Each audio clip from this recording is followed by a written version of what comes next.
50 minutes and 25 seconds into the 1986 World Cup match between Argentina and England, Diego Maradona did something infamous. Over the top, and Maradona has scored! This moment goes down in history because of what the commentators could clearly see. But that is why England are so furious. Maradona has punched it in with his left hand. But in 1986, referees didn't have access to instant replays. They had to make judgment calls from the field based on their limited perspective on what happened.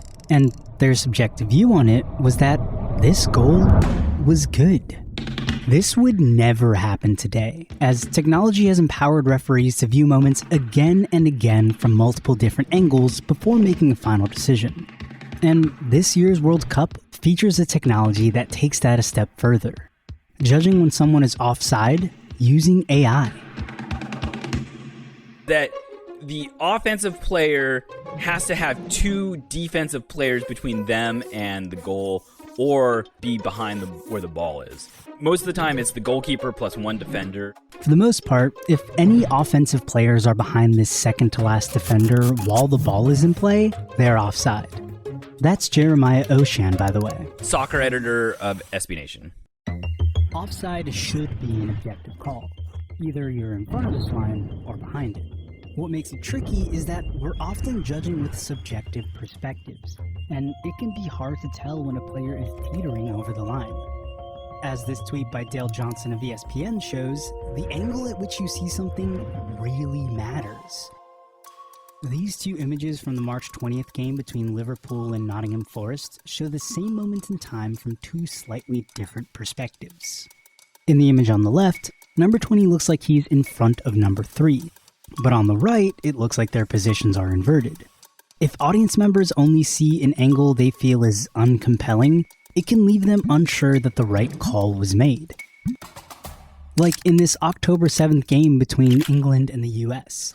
Maybe they're looking at an offside call potentially, but it looks like Sophia Smith is onside. This call shocked even the commentators. No goal. Right there is where they're saying Sophia is offside already. This goal would have tied the match at 2-2, but because it was revoked, England won 2-1. It was revoked in part because of VAR. Video-assisted referees were introduced in 2018 with the intention of making calls like this a little more objective. These refs are in a room away from the match, but they have the advantage of seeing the event from 33 camera angles. If they see something they think a referee didn't or couldn't have seen, they can suggest that the footage be reviewed on the field monitor. This enhances the accuracy and objectivity of calls, but it still relies on perspective. For the 2022 World Cup, FIFA is introducing semi-automated AI offside technology. A sensor in the ball will relay its position on the field 500 times a second, and 12 motion cameras mounted underneath the roof of stadiums will use machine learning to triangulate players' body positions. This data can be used to create a 3D visualization of a play that can be viewed from any angle. Like in this early test during a September match, the virtual camera is able to fly around, giving an almost godlike perspective of the scenario. There are no viewing angle limitations, no frame rate delays. It's a near one-to-one recreation of the event, seemingly indisputable evidence for referees and audience members that this player's knee was offside by this much.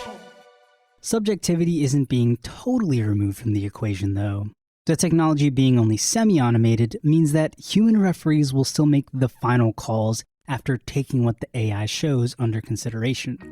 And that can be critical, because while this tech can judge space flawlessly, it can't see everything, like a player's intentions. There was an MLS game between LAFC and Austin FC where a foul potentially occurred. The referee decided not to give the penalty for subjective reasons, which was, his touch was taking him away from the ball, which implied that maybe he wasn't really fouled as much as the replay made it kind of look like he was. And I thought that was actually a really good use of VAR, where he clearly was shown what happened, and he was allowed to make a decision about whether or not he thought it was a foul or not.